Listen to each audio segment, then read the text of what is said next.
Baghdad میں حسین کا خاندان، اجمیر میں حسین کا خاندان، دیوا میں حسین کا خاندان، کچوچا میں حسین کا خاندان۔ حضرت مقصود ملت کسی آن بان کا نام نہیں ہے، حسین کے خاندان کا نام ہے۔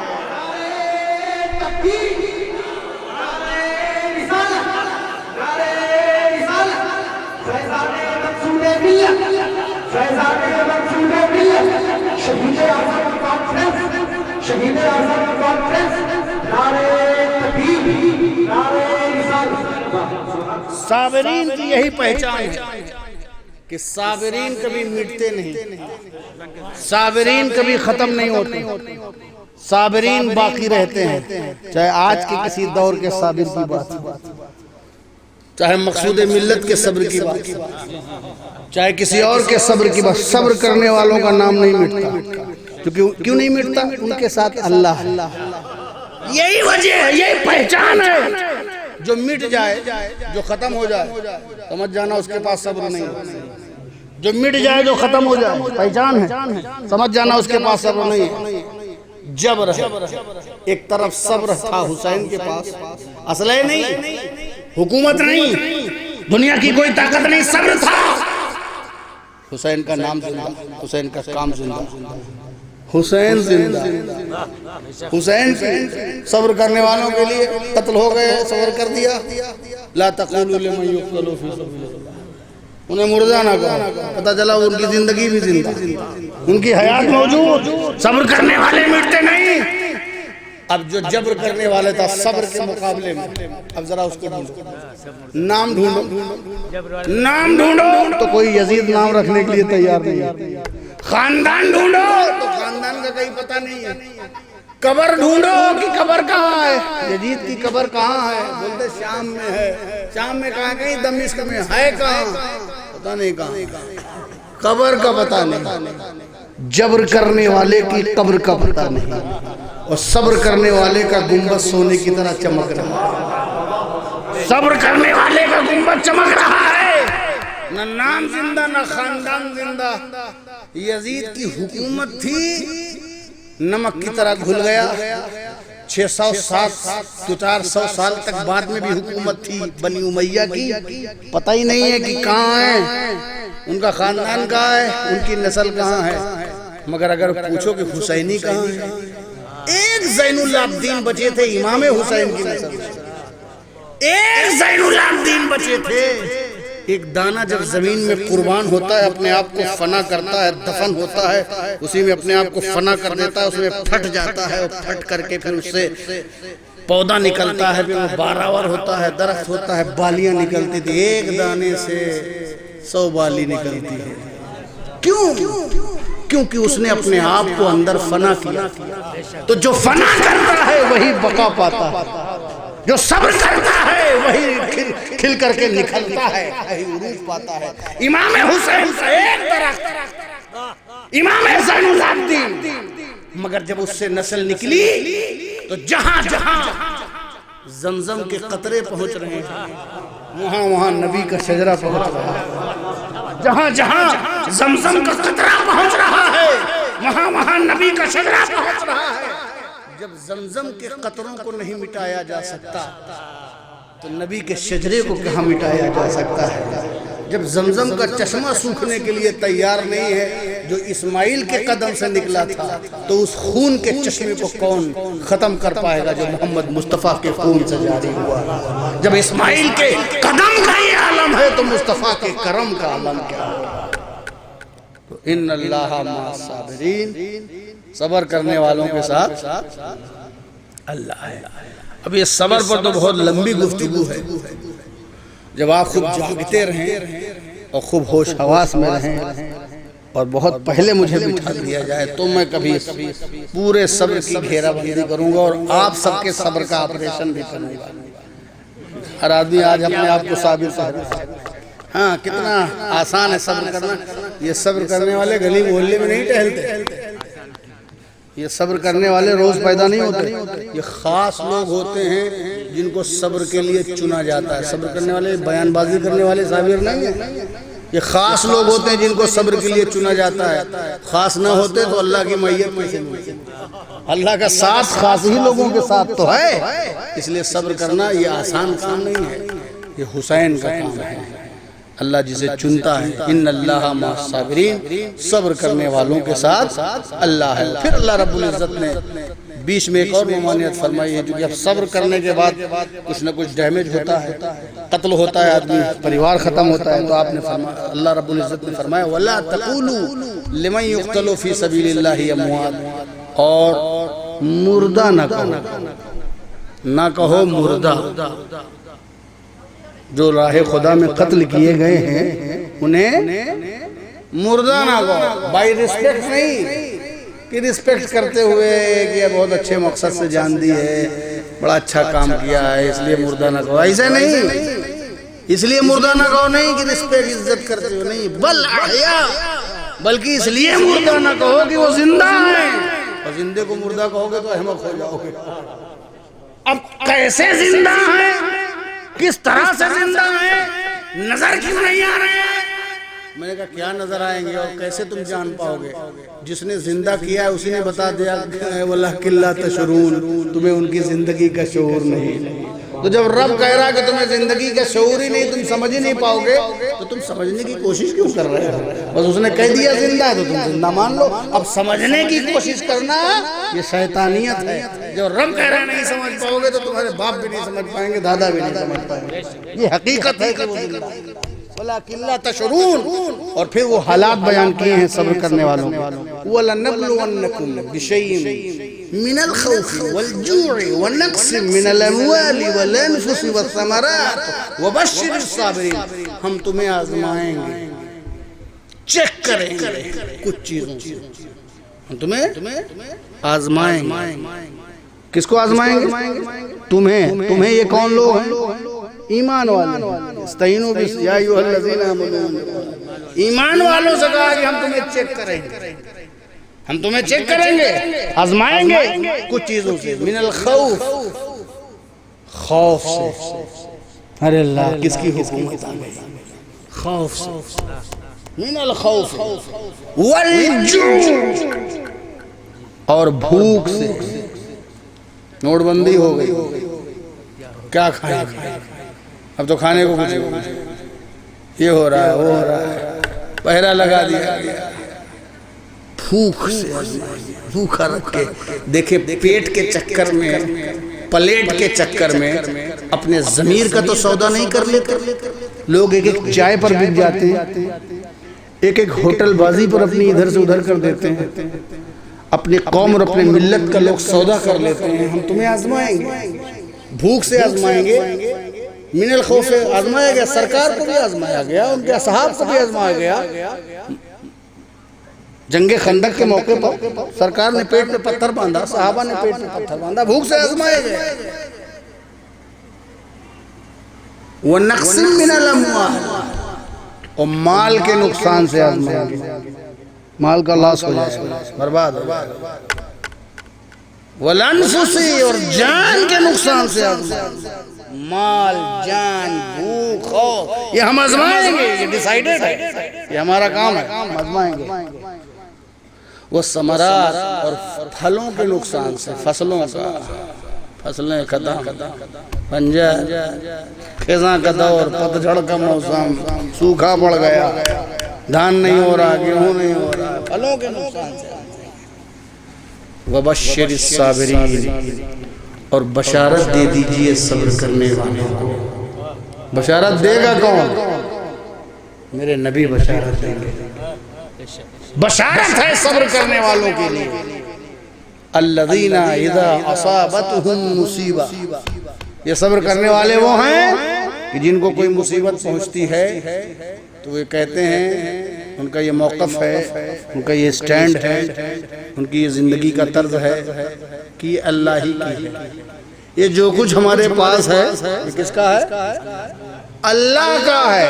جھگڑا کہاں ہے کہ اللہ کا ہے، تم اپنا سمجھ رہے ہو، کھیتی میری، جائیداد میری، بینک بیلنس میرا، بیٹا میرا، پوتا میرا، ناتی میرا، اتنا میرا کہ روز لڑائی ہے۔ تکلیف نہیں ہے جہاں تم نے اپنا سمجھ لیا، تمہیں دیا گیا ہے، یہ لو یوز کرو. میں نے تمہیں مکان دیا، لو میرا کمرہ استعمال کرو، 2 مہینہ 4 مہینہ سال بھر استعمال کرو، اچھے سے رکھنا، ٹوٹی ووٹی سب صحیح رکھنا، جو کچھ اس میں وائرنگ ہے درست رکھنا، امانت داری کے ساتھ رہنا. میں نے دیا آپ کو اپنا کمرہ. اس کے بعد جب ہم نے آپ سے مانگا کہ اچھا بھیا سال بھر تو ہو گیا، اب ذرا ہمارا مکانوا ہم کو لوٹا دو، تب آپ کو غصہ آ جائے، آپ رونے لگیں، آپ چلانے لگیں، آپ بدماشی کرنے لگیں. نہیں، میرا ہے، میرا ہے. یہ امانت داری ہے، یہ امانت داری ہے. امانت داری کیا ہے؟ کہ جب میں نے کہا کہ لاؤ میرا مکان واپس کرو، تو آپ نے کہا بہت بہت شکریہ، آپ کا بہت بہت شکریہ کہ آپ نے ہمیں سال بھر رہنے کے لیے دیا، اب یہ آپ کا ہے، آپ لے جائیں. ایسے ہی اپنی تمام چیزوں کا مالک اللہ کو سمجھو، یقینی طور پر سمجھو یہ مال میرا نہیں ہے، یہ خدا کا ہے، جائیداد خدا کی ہے، جانور خدا کا ہے، یہ سارے احساس خدا کے ہیں، یہ گائے بھینس بیل خدا کی ہے، یہ ہماری کھیتی خدا کی ہے، یہ اولاد خدا کی ہے، یہ سب خدا کی ہے. اگر اس کو کوئی نقصان ہو یا کسی کی جان کا جانا ہو، اولاد لے لی جائے، بچے لے لیے جائے، تو ہم بیٹھ کر کے صرف غم نہ مناتے رہیں، بلکہ یہ کہیں اے اللہ یہ تیرا ہی دیا ہوا تھا، تیرے ہی طرف لوٹنے والا ہے، تو مالک ہے، تو نے مانگ لیا ہے. اسی لیے تو حسین سے جب مانگا گیا تھا، اے حسین راحت میں نے دیا ہے، عظمت میں نے دیا ہے، شوکت میں نے دیا ہے، اولاد میں نے دیا ہے، خزانہ میں نے دیا ہے، سب کچھ میں نے دیا ہے. آج میں تم سے مانگ رہا ہوں امانت کو جو ہے لوٹا دو، امین و صادق ہو تو میری امانت کو لوٹا دو. حضرت حسین تیار ہیں، رضا اور رغبت کے ساتھ تیار ہیں، صبر و رضا کے پیکر بر کر امام حسین کربلا کے میدان میں وارد ہوتے ہیں. اے اللہ تیری دی ہوئی امانت ہے، یہ قاسم تیرا ہے، تیری طرف لوٹنے والا ہے، یہ علی اکبر تیرا ہے، تیری طرف لوٹنے والا ہے، یہ علی اصغر تیرا ہے، تیری طرف لوٹنے والا ہے، یہ اولیاء محمد تیرا ہے، یہ تیری طرف لوٹنے والا ہے، یہ حسین تیرا ہے، تیری طرف لوٹنے والا ہے. حسین نے اپنا سر سجدے میں کٹا دیا، یہ سر تیرا ہے، تیری طرف لوٹنے والا ہے. نعرہ رسالت، علماء اہل سنت، شہید اعظم کانفرنس، نعرہ تکبیر، سب لوٹال دیا، سب لوٹال دیا حسین نے، سب دے دیا، کوئی فرق نہیں، کوئی فرق نہیں. امام زین العابدین کو دیکھیے، اگر فرق ہوتا تو بعد والوں پر اثر پڑتا. ہمارے یہاں سے کوئی چلا گیا، بعد والوں کا جو کا انداز دیکھ کر کے آپ پتہ چلیں گے کہ صبر تھا کہ کیا تھا. امام زین العابدین یزید کے دربار میں جب پہنچتے ہیں تو حسینی تیور میں فرق نہیں آتا. امام حسین کا سر رکھا ہوا، یزید ڈینگے مار رہا ہے، گستاخی کر رہا ہے حسین کے سر اقدس کے ساتھ. صحابہ نے روکا، جو بعض صحابی تھے انہوں نے روکا، وہ گستاخی کرتا رہا. یزید نے ڈینگ ماری کہ آج حسین ہمارے سامنے بے عزت پڑے ہوئے، اللہ نے انہیں ذلیل کیا معذاللہ، اور آج دیکھو مجھ کو عزت ملی ہے، تخت میرا ہے، تاج میرا ہے، حکومت میری ہے، راج میرا ہے، اور سر حسین پڑا ہوا. حضرت امام زین العابدین برداشت کر رہے ہیں. اتنے میں مسجد کے میناروں سے اذان کی آواز آنے لگی، اللہ اکبر اللہ اکبر. وہ کہہ رہا تھا میں بڑا ہوں، مؤذن نے کہا اللہ سب سے بڑا ہے. اس کا جواب خدا کی طرف سے، اس کی ٹائمنگ کی طرف سے آ رہا ہے، اللہ سب سے بڑا ہے، اللہ سب سے بڑا ہے. اشہدو ان لا الہ الا اللہ، اشہدو ان لا الہ الا اللہ. یزید نے سوچا میری طاقت کی گواہی دو، میری عظمت کا قصیدہ پڑھو، اب مان لو کہ یزید ہی گریٹ ہے، مہان ہے. مؤذن نے جواب دیا اشہدو ان لا الہ الا اللہ، میں گواہی دیتا ہوں نہیں ہے کوئی معبود اللہ کے سوا. تو اپنے آپ کو معبود و خدا بنانے کی کوشش نہ کرنا. مؤذن جواب دے رہا ہے، حالات جواب دے رہے ہیں، اور حضرت زین العابدین اپنے تیور سے خاموشی سے اس جواب کو سن رہے ہیں۔ جیسے ہی مؤذن پہنچا، اشہد ان محمد رسول اللہ، اب اپنے نانا کا نام سن کر کے حضرت زین العابدین برداشت نہ کر سکے۔ کہا یزید سن رہا ہے مؤذن کیا کہہ رہا ہے؟ میں نے نہیں بٹھالا، تو نے نہیں بٹھالا، وہ اللہ کا کلمہ بلند کر رہا ہے۔ اور کیا پڑھ رہا ہے تجھے معلوم ہے؟ وہ کہہ رہا ہے اشہد ان محمد رسول اللہ۔ بتا یہ محمد تیرے نانا ہے کہ میرے نانا ہے؟ یہ تیرے گھر والے ہیں کہ میرے گھر والے ہیں؟ یہ بتا کون ہے؟ بتا یہ چلا کہ تخت تیرا، تاج تیرا، حکومت تیری، سلطنت تیری، مگر مسجد کے مینار سے کلمہ حسین کے نانا کا بلند ہو رہا ہے۔ یہ نہ سمجھنا کہ حسین کو قتل کر کے اس کی نانا کی حکومت کو تو ختم کر دے گا۔ ارے حسین نے اپنی گردن کو قطع کر کے اپنے نانا کا نام بلند کر دیا ہے، کلمہ بلند کر دیا ہے۔ اسی لیے تو غریب نواز ڈنکے کی چوٹ پر اعلان کرتے ہیں بنائے لا الہ حسین، حسین کلمہ لا الہ الا اللہ کی بنیاد کا نام ہے۔ نعرہ تکبیر، نعرہ رسالت، علماء اہل سنت، شہید اعظم کانفرنس، اشرفی نورہ، اشرفی نورہ، نعرہ تکبیر، نعرہ رسالت۔ صبر کا یہ عالم، وہاں پر فتح و نصرت کے جذبات لے کر کے اپنے لٹے پٹے قافلے کے ساتھ جب حضرت امام زین العابدین نانا جان کے آستانے پر حاضری دیتے ہیں، سوچ لو کیفیت کیا رہی ہوگی کہ جب یہاں سے قافلہ چلا تھا تو سارے مرد موجود تھے، آج جب لوٹ کر کے آیا ہے تو زین العابدین کے علاوہ کوئی نہیں ہے۔ در رسول پر حاضری پیش کی اور پھر در رسول سے دور جا کر کے مدینے سے باہر نکل کر کے حضرت امام زین العابدین معتکف ہو جاتے ہیں۔ کوئی مقدمہ نہیں، کوئی گروپنگ نہیں، کوئی لڑائی نہیں، کوئی انتقام نہیں، کوئی بدلہ نہیں۔ پتہ چلا حسین کا خاندان آج بھی صبر کر رہا ہے، حسین کا خاندان آج بھی صبر کر رہا ہے۔ اور اسی خیمے میں حسین کیا کر رہے تھے؟ امام زین العابدین کا معمول کیا تھا؟ عبادت کرنا، عبادت کرنا۔ جب لوگوں نے ان کی عبادت کو دیکھا تو ان کا اصلی نام بھول گئے اور انہیں زین العابدین کہنے لگے۔ زین العابدین نام نہیں ہے، یہ لقب ہے، ان کا نام علی بن حسین ہے، ان کا نام علی ہے، مگر اس علی پر عبادت عبادت عبادت پر عبادت، اتنی عبادت کیا کہ لوگ زین العابدین کہنے لگے، لوگ زین العابدین کہنے لگے۔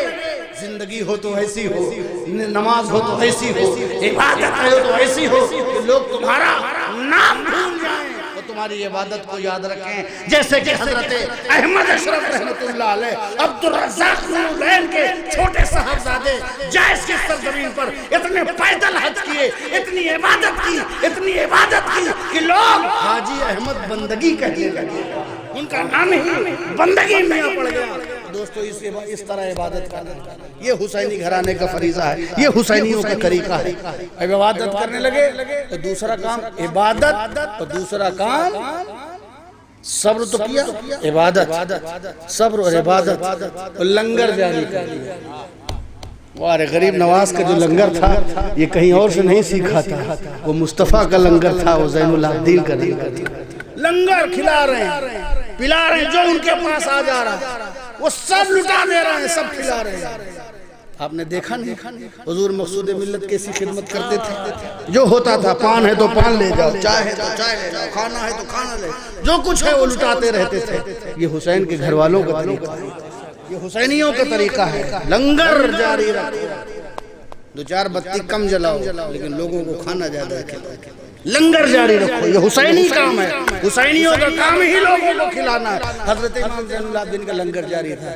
ایک دن ایک یزیدی پیاسا بھوکا ہو گیا اور وہ قتل کرنے والوں میں نہ تھا۔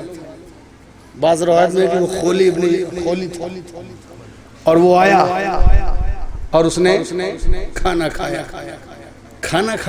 پیٹ بھر کے وہ پانی پیا اور امام زین العابدین کو دیکھ رہا، کھانا بھی کھا رہا، پانی بھی پی رہا. جاتے جاتے اس کے صبر نہیں ہوا، بے صبر صبر والے تو ادھر صبر نہیں ہوا. اس نے کہا آپ نے شاید مجھے پہچانا نہیں. امام زین العابدین سے کہا آپ نے مجھے پہچانا نہیں. کہا ظالم تجھ کو کون بھول سکتا ہے، تو نے ہمارے گلشن کو اجاڑ دیا، میرے والد گرامی کو تو نے ذبح کر دیا، حسین اعظم کو شہید کر دیا، تجھے کون بھول سکتا ہے. کہا تو پھر آپ نے مجھے پہچانا نہیں. کہا میں نے پہچانا تھا. کہا پھر آپ نے مجھے کھانا کیوں کھلایا اور پانی کیوں پلایا؟ کہا رہے ہم آل محمد ہیں، وہ تیرا اخلاق تھا، یہ میرا اخلاق تھا. وہ تیرا اخلاق تھا، یہ میرا اخلاق ہے.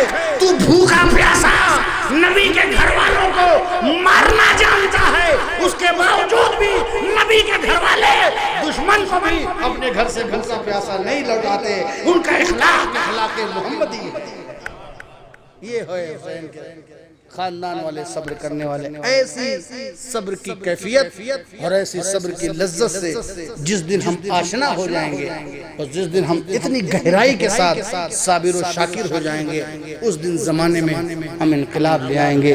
اللہ رب العزت کی بارگاہ میں دعا ہے اللہ ہم سب کو بھی صبر کی دولت سے مالا مال فرمائے اور ہمیں سچا حسینی، صرف نغمہ گانے والا نہیں، صرف تقریر کرنے والا نہیں، صرف نعرہ لگانے والا نہیں، ہمیں سچا حسینی اسی کردار کے پیکر میں ڈھل جانے والا. ہمارے چینل سے جڑنے کے لیے YouTube پر لمبرا ایجنسی سبسکرائب کریں.